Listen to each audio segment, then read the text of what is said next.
Entrevistado agora é o presidente da Academia Brasileira de Neurocirurgia, Dr. Marcos Mazini. Ele está aqui em Maceió, participa do segundo encontro alagoano de endoscopia da coluna, enfim, que está sendo realizado aqui e vai até próximo sábado, não é isso, doutor Aldo? Até o próximo sábado. Doutor Marcos, qual é o papel da Academia Brasileira de Neurocirurgia? Bom dia. Bom dia. Bom dia a todos. A academia tem finalidade educativa e cultural.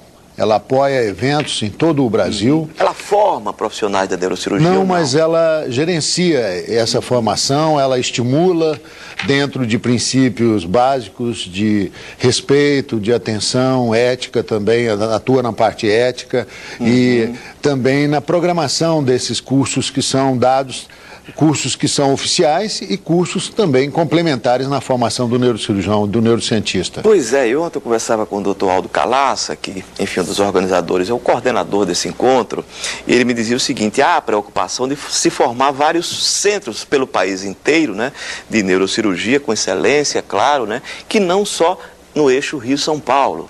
Certamente, certamente. Esse é um dos lemas da nossa diretoria, foi exatamente criar reuniões em vários centros periféricos no Brasil, porque, como você vê, todo mundo sabe, o Brasil cresce rapidamente e há necessidade que os avanços tecnológicos não fiquem só nos grandes centros, que venham às cidades de menor porte ou de médio porte e que sejam oferecidos também à população. Um exemplo é essa técnica que permite diagnosticar doenças da coluna e permite tratar doenças que são frequentes em toda a população.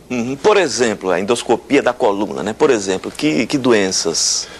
A endoscopia é um procedimento que a gente chama de mínima invasão, através de uma injeção, através de uma agulha um pouquinho mais grossa do que a agulha de injeção comum, se coloca à disposição um canal que você visualiza dentro da coluna. Câmerazinha. Exatamente.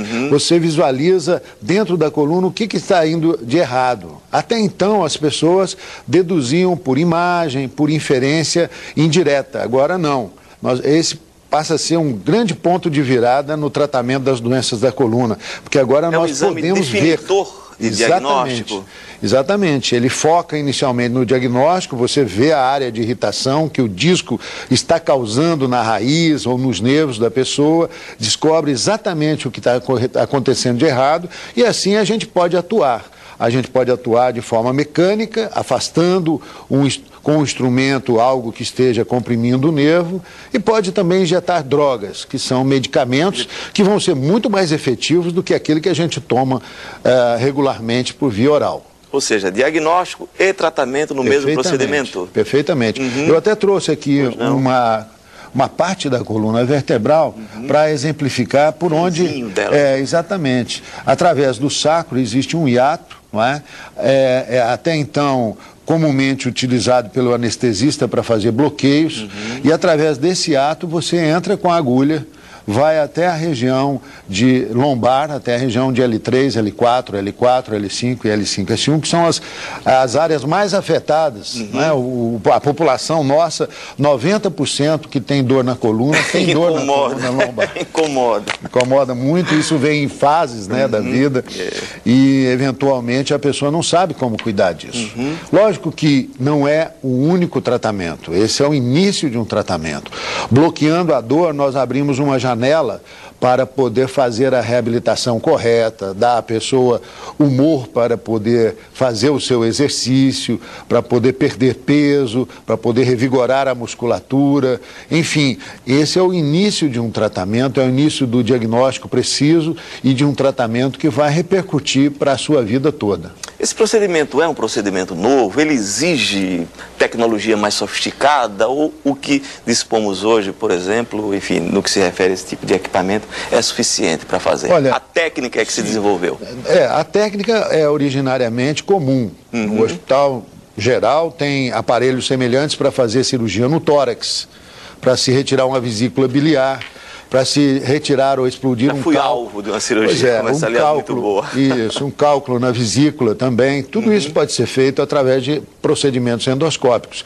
Agora, neste caso, é um aparelho bem menor, porque nós estamos tratando de uma estrutura muito delicada, que são as raízes e os nervos.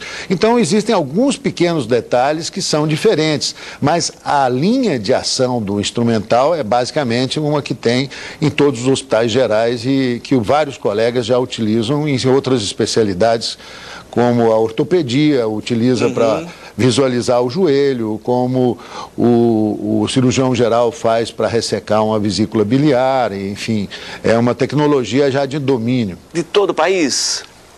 Certamente, certamente. Nessa visão é. Agora, existem indicações precisas que estão sendo desenvolvidas agora com relação à coluna vertebral. Dirigir essa tecnologia para a coluna vertebral requer treinamento, e é exatamente o que nós vamos fazer hoje. Pois são aulas práticas, né? Exatamente. Vão ser realizados procedimentos hoje. Exatamente. O curso sempre é acompanhado de uma parte teórica e de uma parte prática. É nessa prática que nós temos o apoio da Santa Casa, da Unimed. Os pacientes foram selecionados pelo Dr. Aldo Calassi, que é o organizador do evento, e esses pacientes serão submetidos a esse procedimento, porque têm dor crônica, estão sofrendo há tempos de um problema que agora, finalmente, nós temos uma solução. Né? Dor de coluna, né? Em geral, é terrível e afeta 100% da população. Em algum momento, a gente pode dizer que todos nós vamos ter dor nas costas. E a grande preocupação é saber como nós vamos sair dessa, né?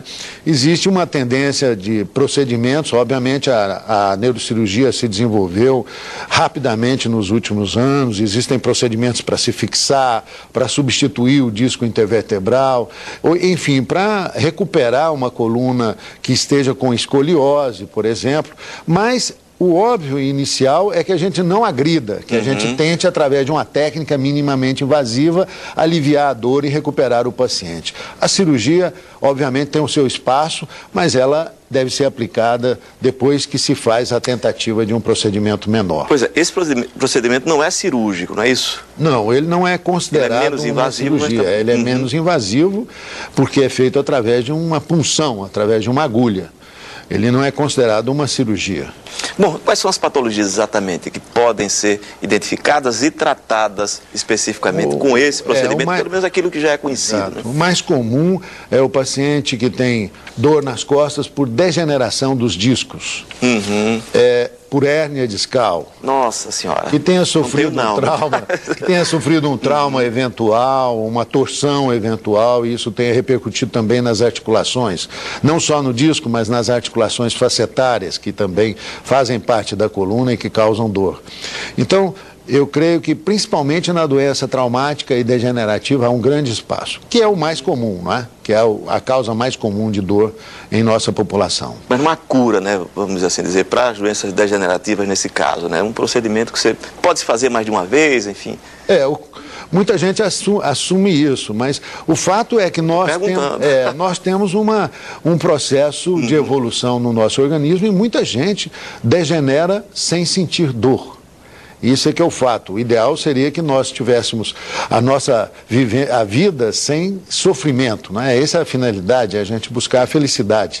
E muitos pacientes têm a felicidade de sofrer o processo de envelhecimento e passar pelos traumas da vida sem sofrerem dor contínua. Alguns, infelizmente, sofrem dor contínua e esse procedimento agora é realmente um momento de virada, um momento em que nós vamos poder ver o problema. Importante, assim, para a neurocirurgia, esse procedimento? Certamente. Porque o neurocirurgião atua na coluna vertebral 90% da sua atividade. Então, para o neurocirurgião, para a neurociência, a locomoção ainda é o ponto central do nosso sistema nervoso. Obviamente, raciocinar, integrar, atuar de forma no ambiente é uma coisa importante, mas a locomoção é fato que é inexorável, é uma coisa inerente à condição humana, né? Vivo e em movimento. Pois aí, mitigar a dor também é muito importante para a qualidade de vida, né, doutor Marcos? Certamente. Uma pergunta inevitável: esse procedimento pode ser realizado pelo SUS ou ainda não? No momento, como ele está sendo implementado, ainda não, porque requer ainda divulgar mais, regulamentar dentro do país esse procedimento. Em outros países ele pode, por exemplo, na Itália já se faz, não é? Na Alemanha já se faz pelo sistema público. E nós temos certeza que em pouco tempo, não é, com a divulgação da técnica e com o surgimento todos esses centros que a academia está apoiando para se formarem no Brasil, nós vamos ter também condição de oferecer a grande parte da nossa população. Tomara. Certamente. Muito obrigado e bem-vindo, tá certo? Muito obrigado pela oportunidade. Olha, daqui a pouquinho vamos entrevistar o cientista político Alberto Saldanha. Nós vamos falar sobre a reforma política, né? Um tema, gente, que de há muito é debatido, inclusive no Congresso Nacional, mas que não anda, não avança. Parece que agora, em função dos sucessivos escândalos, a coisa vai. Nós voltamos daqui a pouquinho. Até já. Se amar